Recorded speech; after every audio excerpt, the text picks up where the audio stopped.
As a surprise to absolutely nobody, the Sacramento Athletics are off to what has been a very uninspiring first half of baseball in the 2025 season. But what if I told you that entering this year, they not only made a key signing, but the largest signing in team history, and that same signing absolutely despises the organization? Folks, let's break down Luis Severino and how much he absolutely hates the Athletics and why this is just one of many examples of what Fisher and everyone else continues to get wrong there, leading ship there for the Athletics. And let me take you back here to the origination of this signing. As many of you guys saw, like you, especially me as a Mets fan, I was in shock to see the Athletics out of all teams to go out of their way to shell up the dough that it took to acquire Luis Severino. Because Luis Severino, after concluding his 2024 season and his one and done year there with the New York Mets, at least for now, in 182 innings, posted a 3.91 ERA and a 3.88 expected ERA, putting up very respectable numbers, the best season that he performed since 2018 with the New York Yankees, looking for a nice payday on a multi-year deal.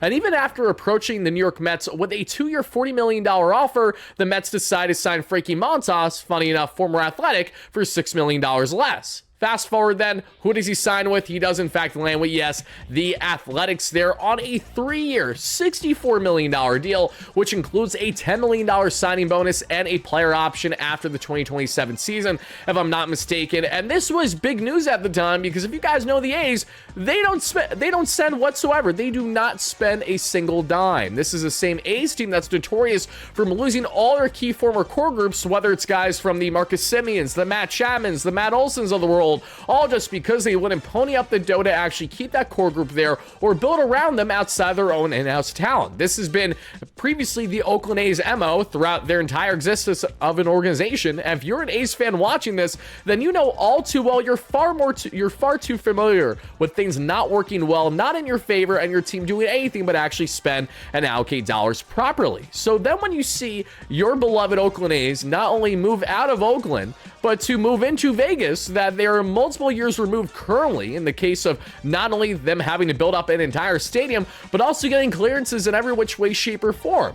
And entering this season, the Oakland A's, or should I say the Sacramento A's now, were approached by the Players Union in particular and pretty much forced their hand to say, there is not a chance, and you know what, that we are even going to consider to allow the approval of you playing in Vegas unless you actually start to spend money. So what did the union cultivate and ultimately have the A's do? And Fisher, as much as he didn't want to, I mean, it's probably the equivalent of waterboarding the guy, or, tying his hands behind his back there and leaving him alone or something, because there's no other way, shape, or form I feel like you could get this guy to actually spend dollars for the team that he owns.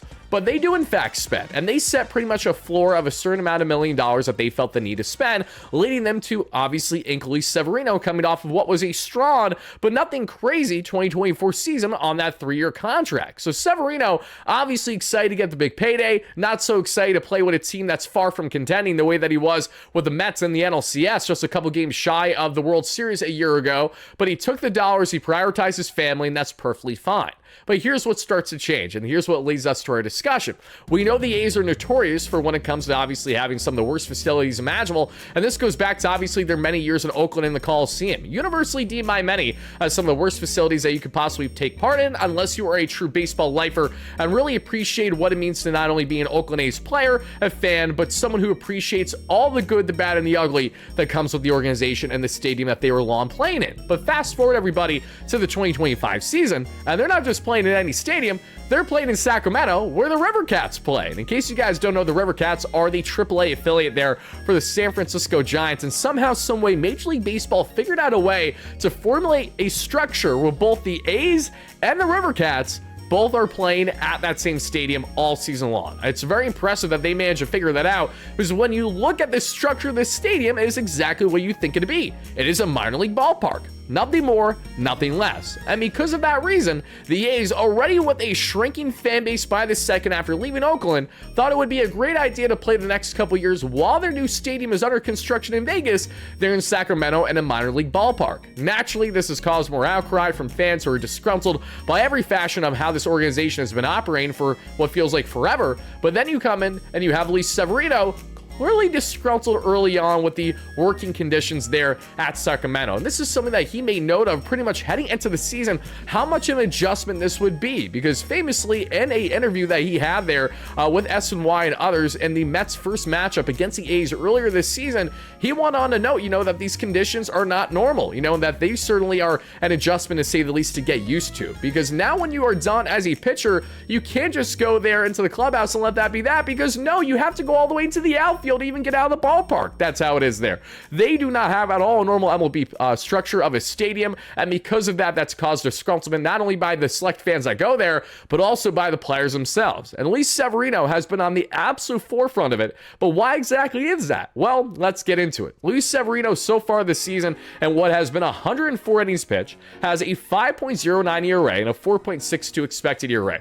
More numbers along the lines of what we saw in his final years with the Yankees versus what he did this past season with the Mets. Now, what led to this outside of the fact that he's on a different team, so naturally you're going to have different results? Well, when you take a look at the numbers more deep dive, especially when you get into the splits between obviously wins and losses on the home versus at the road, and you'll see that Luis Severino has been absolutely dominant, as good as any on the road this year as a starter, posting himself. We're looking at a whopping, Yes, an opponent batting average of just 219, a 293 on base, and a 331 slug. At home, however, where he's pitched two more starts than on the road to this point, a 300 opponent batting average, a 359 on base, a 468 slug, good for an 827 OPS. At home, he has a overall ERA of 6.79, and on the road, he has dropped it currently to 3.04. How did Luis Severino go from a guy with a sub-4 ERA last season to being one of the worst pitchers at home in all Major League Baseball this year? Well, Severino has told it best. It's because of the fact that he's playing in a minor league ballpark, specifically there in Sacramento. And this, my friends, is a prime example of, while you can have your hand forced by the Players Union to go out and spend, but it doesn't mean that you're going to spend or allocate properly, because if the A's knew how to properly run an organization, they would not be at all what they are currently presenting themselves as. They've been nothing short of a laughingstock, a joke, and Fisher top down know very well that has been the case and will continue to do so even as they transfer to Vegas. Don't think that, because they're going to Vegas now, everything's going to drastically change. What makes you think that an owner that's been a schmuck that has not spent at all for how long now that he has been there leading the charge that we have seen there for this A's team, that he's going to miraculously start to change now that he has a pretty ballpark? I have to see it to believe it. The same way that Luis Severino has to see it to believe it. Because when Severino talks about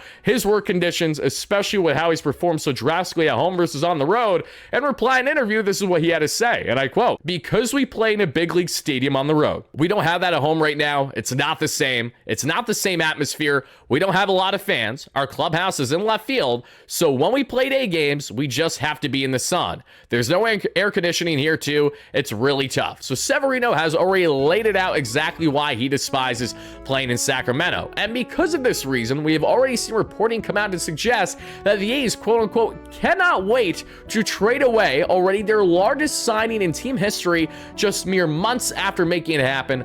All because of the fact, Luis Severino doesn't want to perform here. I think it has a lot less to do with him not wanting to perform there versus feeling uncomfortable to perform there because of how poor conditions they are. Especially for a Severino who went from luxury with the Steve Cohen Mets with all the great player treatment, especially when it came to their families, always going the extra mile, is Alex Cohen, especially Steve Cohen's wife there with the Mets. And they've done a great job with the hospitality since becoming owner 4+ years ago. The A's aren't really known for that. They're quite the contrary. And what we are seeing right now, again, is a prime example of just because you go out and spend does not mean you have a single clue of what you're doing. That is the case of the A's, and now Luis Severino is honestly hoping to find himself on a different ball club. And when asked in a recent interview on the prospect of potentially being traded back to the New York Mets, a team currently that is in the market for pitching after guys like Kodai Senga, Tyler McGill, and Griffin Canning went down with respective injuries. Canning's out for the entire season, and Severino replied along the lines of, I would obviously not be opposed to that happening, and I would certainly welcome it, but that's obviously above my pay grade. That is not my way of controlling. That'll be up to the team ultimately, and I just have to focus on getting my game right and getting better, and that's about that. So